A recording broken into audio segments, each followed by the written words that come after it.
राधे कृष्णा दोस्तों, वैष्णवी वृंदावन चैनल में आपका स्वागत है। आज मैं आपको कार्तिक महात्म्य कथा का 5वां अध्याय सुनाऊंगी। राजा पृथु बोले, हे नारद जी, आपने कार्तिक मास में स्नान का फल कहा। अब अन्य मासों में विधि पूर्वक स्नान करने की विधि, नियम और उद्यापन की विधि भी बतलाइए। देव ऋषि नारद जी ने कहा, हे राजन, आप भगवान विष्णु के अंश से उत्पन्न हुए हैं, अतः यह बात आपको ज्ञात ही है। फिर भी आपको यथाचित विधान से बतलाता हूँ। अश्विन माह में शुक्ल पक्ष की एकादशी से कार्तिक के व्रत करने चाहिए। ब्रह्म मुहूर्त में उठकर जल का पात्र लेकर गांव से बाहर पूर्व अथवा उत्तर दिशा में जाना चाहिए। दिन में या सायंकाल में कान में जनेऊ चढ़ाकर, पृथ्वी पर घास बिछाकर, सिर को वस्त्र से ढककर, मुंह को भली भांति बंद करके, थूक व सांस को रोककर मल व मूत्र का त्याग करना चाहिए। तत्पश्चात मिट्टी व जल से भली भांति अपने गुप्तांगों को धोना चाहिए। उसके बाद जो मनुष्य मुख शुद्धि नहीं करता, उसे किसी भी मंत्र का फल प्राप्त नहीं होता। अतः दांत और जीभ को पूर्ण रूप से शुद्ध करना चाहिए और निम्नलिखित मंत्र का उच्चारण करते हुए दातुन तोड़नी चाहिए। हे वनस्पते, आप मुझे आयु, कीर्ति, तेज, प्रज्ञा, पशु संपत्ति, महाज्ञान, बुद्धि और विद्या प्रदान करो। इस प्रकार उच्चारण करके वृक्ष से 12 अंगुल की दातुन लें। दूध वाले वृक्षों से दातुन नहीं लेनी चाहिए। इसी प्रकार कपास, कांटेदार वृक्ष तथा जले हुए वृक्ष से भी दातुन लेना मना है, जिससे उत्तम गंध आती हो और जिसकी टहनी कोमल हो। ऐसे ही वृक्ष से दंत धावन ग्रहण करना चाहिए। प्रतिपदा, अमावस्या, नवमी, छठी, रविवार को चंद्र तथा सूर्य ग्रहण में दातुन नहीं करनी चाहिए।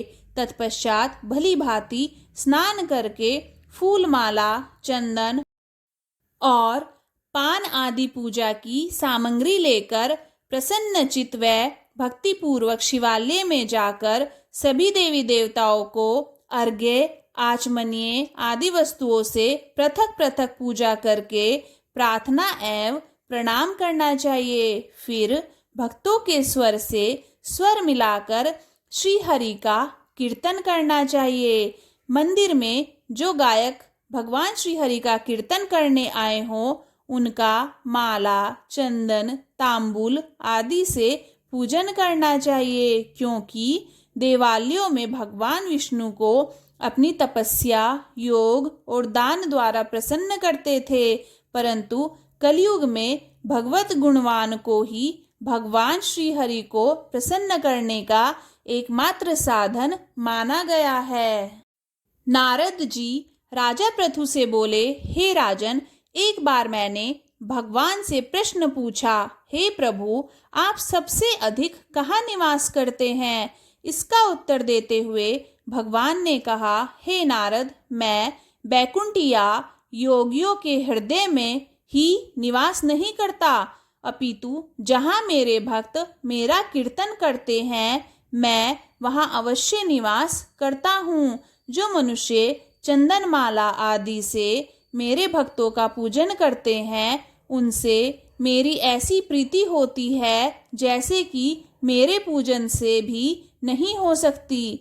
नारद जी ने फिर कहा, शीर्ष, धतूरा, गिरजा, चमेली, केसर, कंदार और कटहल के फूलों व चावलों से भगवान विष्णु की पूजा नहीं करनी चाहिए। अड़हल, कंद, गिरीश, जूही, मालती और केवड़ा के पुष्पों से भगवान शंकर की पूजा नहीं करनी चाहिए। जिन देवताओं की पूजा में जो फूल निर्दिष्ट हैं, उन्हीं से उनका पूजन करना चाहिए। पूजन समाप्ति के बाद भगवान से क्षमा प्रार्थना करनी चाहिए। यथा, हे सुरेश्वर, हे देव, न मैं मंत्र जानता हूँ न क्रिया, मैं भक्ति से भी हीन हूँ। मैंने जो कुछ भी आपकी पूजा की है उसे पूरा करें। ऐसी प्रार्थना करने के पश्चात साष्टांग प्रणाम करके भगवत कीर्तन करना चाहिए, श्री हरि की कथा सुननी चाहिए और प्रसाद ग्रहण करना चाहिए। जो मनुष्य विधि के अनुसार कार्तिक व्रत का अनुष्ठान करते हैं वह जगत के सभी सुखों को भोगते हुए अंत में मुक्ति को प्राप्त होते हैं। दोस्तों, अगर आपको यह वीडियो अच्छी लगी तो वीडियो को लाइक कीजिए, चैनल को सब्सक्राइब कीजिए और कमेंट बॉक्स में राधे कृष्णा लिखिए। जय श्री राधे कृष्णा।